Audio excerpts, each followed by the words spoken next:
Good morning. This is the morning news on Remo TV. I am Uluduro Jeremiah. On national news, the federal government yesterday declared that attacks on police stations, Independent National Electoral Commission (INEC) offices, and destruction of critical public infrastructure and facilities should not be considered as vandalism but a form of terrorism. It lamented the government's effort to have been frustrated by those it described as unpatriotic citizens through wanton destruction of critical infrastructure, thereby depriving Nigerians of enjoying such infrastructure. Consequently, the federal government has strengthened to do everything within its power to stop the destruction of public infrastructure and facilities by exposing, arresting, and prosecuting those who steal or buy stolen items. Speaking at the town hall meeting on protection of public infrastructure organized by the Ministry of Information and Culture in Abuja, the Minister Lai Mohammed lamented that critical infrastructure being developed by government were being destroyed.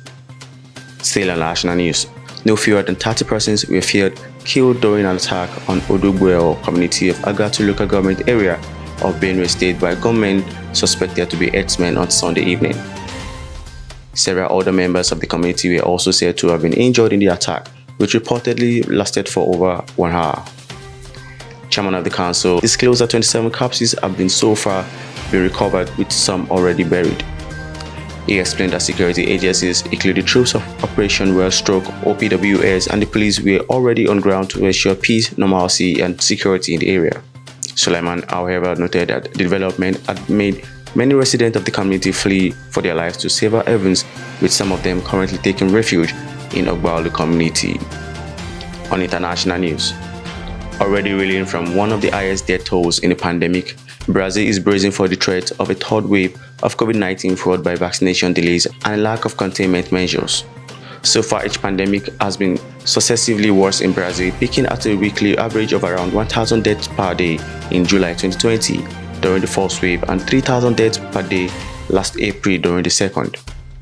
But with the Southern Hemisphere winter approaching again, experts say warning lights are flashing, raising fears of a return to overflowing hospital mass graves, refrigerator trucks piled with corpses, and other gruesome scenes from the darkest days of the pandemic in Brazil.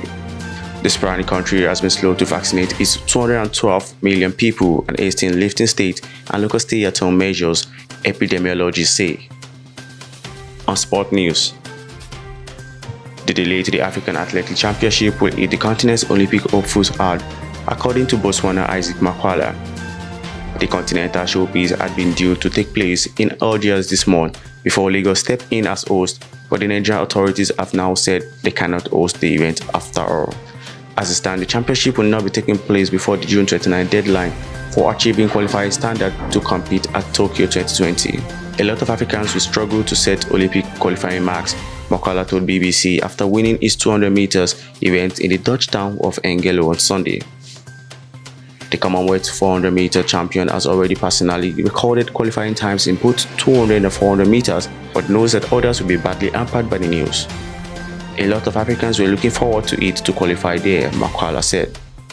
And lastly, on entertainment, Grammy award-winning Nigerian singer Ayo Balogun, also known as Wizkid, shocked his fans on Monday as he changed his Instagram name from Wizkid to Big Wiz. Without a formal announcement, the artist has hinted on how he would rather be addressed by his fans. Fans of the 30-year-old singer had in the past suggested that the singer remove the suffix "kid" from his name based on his age and achievement in the Nigerian music industry over the past decade. However, his Twitter page, as of the time of this report, has still retained the name Wizkid despite being active. Meanwhile, the singer is not the first Nigerian musician to change his name, either formally or informally. And that's the morning news on Remo TV. For more news, you can check us on our social media platforms on Facebook, Twitter, Instagram, and YouTube at official Remo TV. Better still, visit our website at www.remotv.com.ng. I am Uluduro Jeremiah. Good morning.